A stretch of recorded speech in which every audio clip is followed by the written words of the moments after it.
All right, so after all that bright, active, outward energy of the magician, we're now going to turn inward. We're shifting gears, moving from the world of doing to the world of being, to the still, quiet mystery of the second card in the Major Arcana, the High Priestess. Here she is, card number 2. She just sits there in stillness, doesn't she? She's the guardian of a great secret, holding the keys to the unconscious mind. In this explainer, we're actually going to journey behind that veil with her to see what profound wisdom she has to offer us. To truly understand her, we have to see her as one half of a whole. She is the great balancing force to the magician. So where he's all about that active, masculine power, the creative spark and conscious awareness, she is the mysterious unconscious. He represents action. She represents non-action. And it is so crucial to understand. These terms, positive and negative, they don't mean good or bad. Not at all. Think of them like the poles of a battery. Both are absolutely essential for balance and for anything to be created. What's really interesting about the High Priestess is her position. She isn't out in a field or in a workshop. She's a gatekeeper. She's sitting right on the threshold between the world we can see and the one we can only sense. Okay, look closely here. She sits between two massive pillars, marked J and B. That's for Jachin and Boaz, the pillars of the mystic temple. And behind her, you see that veil? It's embroidered with palms and pomegranates. That is the veil of unawareness, the thin barrier that separates our conscious, everyday mind from our vast inner landscape. She literally guards the entrance to that profound inner world. So, how do we access the wisdom she's guarding? Well, the clues are right there in her sacred symbols. She holds and wears the very keys to understanding her mystery. So let's decode them. In mystical traditions, one of her highest and most holy names is Shekinah. This represents the indwelling feminine presence of the divine, the cohabiting glory. So she's not just a priestess, she is the secret church, the house of God and man. She is that divine wisdom that resides deep within each and every one of us. Now, in her hands, she's holding a scroll with the word Tora on it.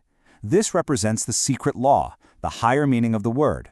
But, and this is the cool part, notice how it's partly hidden by her cloak. This just brilliantly shows that some things are implied while others are spoken. Her wisdom isn't always obvious. You have to feel it, to intuit it. And her connection to the moon? Oh, it is absolutely undeniable.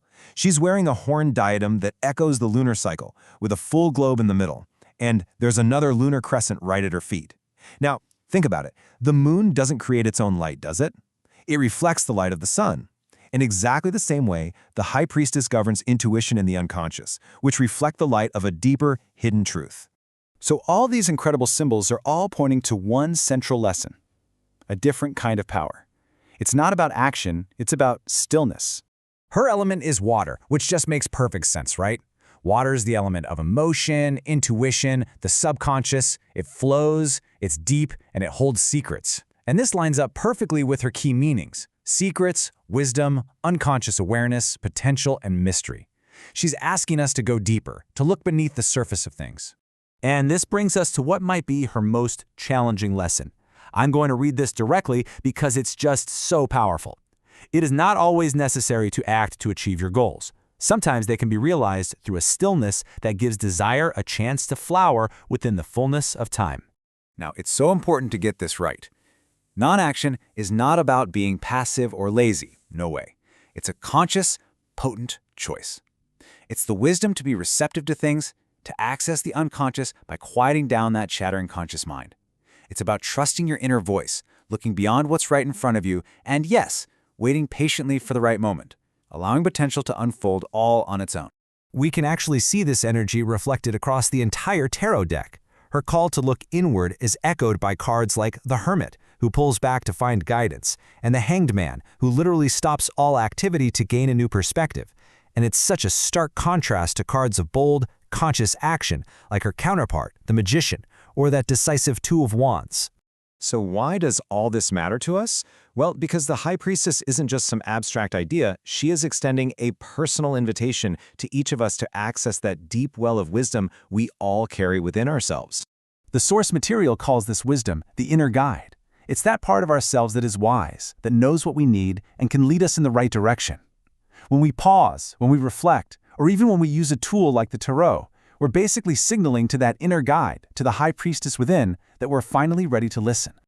And so this card leaves us with a really profound question. The High Priestess stands watch at the gateway to your own inner world, a realm of incredible potential in deep knowing, and the only price of admission is silence.